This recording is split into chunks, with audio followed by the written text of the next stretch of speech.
او خبره دا کن د آیین و د قانون همیشه سرکار مات کړی. آیین و قانون غریب عوام نه مات کړی، نی متویشی نی به مات کی موز دور زور نشت. آیین و قانون همیشه دغه ظالمانو جابرانو مات کړی. دو ته مو دا یم چې ته گرفتاری وکړه، چا چې کومه غلطي وي هغه ته سزا ورکړه. خو دا خو غونډهګردي ری، دا غیبېدل، دا خو دهشتګردي ری، دا خو د ملک یو نظام نه دی، دا خو وچه کړه بدمشي ری. او که ته ماته یې ته څیلی نه شي، ته څیې نه، نو بچی که ډېر تکړه شي پلار داسې نه شي یلی. پلار ورباندې زورور وي، ته زورور یې، ته زور کې بچی مو بچی یو. ایټم بم تاڅه، توپه تاڅه، ټینک تاڅه، لنچر تاڅه، جټ تاڅه، مو څه تیشري مو څه یک یو ایمان دی، بس په ایمان ده در سره خپله مقابله کو. نور دا کوم ظلم جبر دی دا را باعث کړي شي په دفاع حرما کا څه دغه عوام او دغه قبایل او دغه پښتانه مو ریسور کړي دي. زه یې ویم که نه دا توره نه دی، دې ته زه بزدلي نه یم چې ته خپل بچي مړې، خپل بچي ټینګې، خپل بچي ورکې. دغه جج صاحب تشي برا ناسته چې 15 لکه تنخوا خلي، د عدالت څه کروڑونو روپیو میاشت در باندې خرچه رسی، دا بند کار څه بس انده کار چلو که دا څه څورم دي که هغه پېښور نه ورکتي، که مو اورګزوي ځوانان دي، که هغه د کورمیري، که هغه د وزیرستان دي، که هغه د خبره څه د کومې پښتونخوا علاقې سره تعلق ساتي، دا د ټول رها شي او د عدالتو ته حاضر شي. دغو ته د آییني قانوني کومه سزا وي هغه میلاو شي چې ما غلطي کړې یم، ما جرم کړی دی، ما ته د عدالت سزا راکړي. څوره جیل وي، که زه د پړسي خکدارو ما پړسي کې مخیونو قانون نه ووځو. خو دا غونډهګردي، دا ورکېدل، دا ظلم جبر دا د بحث کړی شي. دویم، مو انسانان یو، مو مسلمان یو، مو پښتانه یو، مو د دې پاکستان یو، د دې ملک باشنده یو، او په ما باندې نیټ باندې زه بجلی بیل پاکستان ته جمع کوم، ټیکس ما نه پاکستان خلی، شنختی او روزو په کور می خبر کې د پاکستان دی، نیټ منیشته، بجلی منیشته، سیګنال منیشته. اوس دا خبرم کی سرکار څه لږ ورځو چې در باندې سیګنال هم بندوم، مو د ورغزو ته نیټ خبره کوله، عوام ته یې لري نه بس نیټ خو خود ویله ته سیګنال آیا مو د دې ملک باشنده نیو ویاره تاسې نیو، بس هیڅ کوئی بھی بات نہیں، چھوٹا بات ہے، هیڅ خبره نه. خو څه د کوم کار او د کوم ظلم جبر چلوري دا برداشت نبار دی.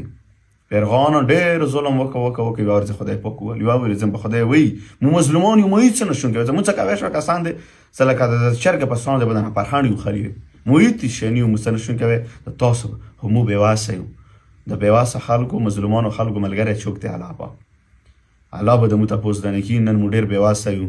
بیا د مو د کورونو ړنګېدنو یو پلین چلورې، خیبر ته یې ټایم ورکړه، کورمې ته یې ټایم ورکړه، او رغزو پلین دې چالو کړی دی. مو ورته سوال کوم چې مو معاف کړو.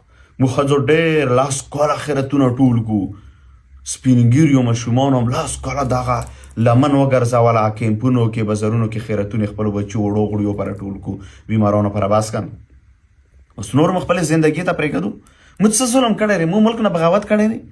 مو د ریاست خلاف اصله راخستی دی؟ مو د دو خلاف جنګ کړی دی؟ مو څه کړي دي؟ اضافي متخل د پیغور کې څه بېغیرته یو د حکومت خلاف ته وسله نشو راخستی ځکه اندوی. خو بیا ته خو هم مسلماني وکړه که نه، پیغورونو ته هم پیډ کوم، بېغیرتوب ته هم پیډ کوم، سوالونو ته هم پیډ کوم، مرګونو ته هم پیډ کوم، بس نور مو معاف کړه. څه څوره د مو ملګري بندیان دي څه دا ورک شوي دي، در عدالت ته حاضر که که ګناهګار وي که نه، مین بازار کې پنسي ورکړه ورته ثبوت سره چې ګناهګار وي. او چې ګناهګار نه وي، دغو کورونو چې زړې میندې دي، زړه پلاران دي، نیکونه دي، انیوانې دي، ډېر داسې دي چې هغو بچي دي، هغو خویندې دي، هغو وروڼه دي، هغه ورته په انتظار دی. قسم دی دې ازار مه وي، او ډېرې والي یو، مو بېواسه یو، مو نور هېڅ نشون کوی، خو د ازار خو کوی شو نه، دې نه خو نشه منع کوی.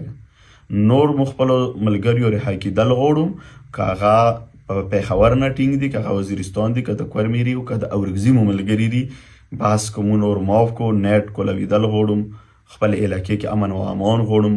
نور مو دغه معاقب دی ټولو ته پاته لري، که جیلونه وي که مرګونه وي، قام نه ورسته شوي نه به ورسته کېږم، چېرته ظلم جبر کېږي اول به وځو. خو دغو د یوه خبره کوله جیل کې څه مجبوره تاسو اول مو ته عیني قانوني واردبو، دفتر ته رسو، درخواست راکو، مشران ځوانان علما کرامو ته خپل اواز رسو څخه مو ته ما نن د خپلو مسلو د خپلو بندیانو هر یو وار وټکول، هر افسر څخه ورغلم، هر مشر څخه ورغلم، هر ملا څخه ورغلم، خو ما ته د خپلو بندیانو نن ورځې پورې هېڅ ریسپانس 15 ورځ د چا رانه کړ، او نه د سیګنل او د نیټ مسالې ریسپانس چا راکړ.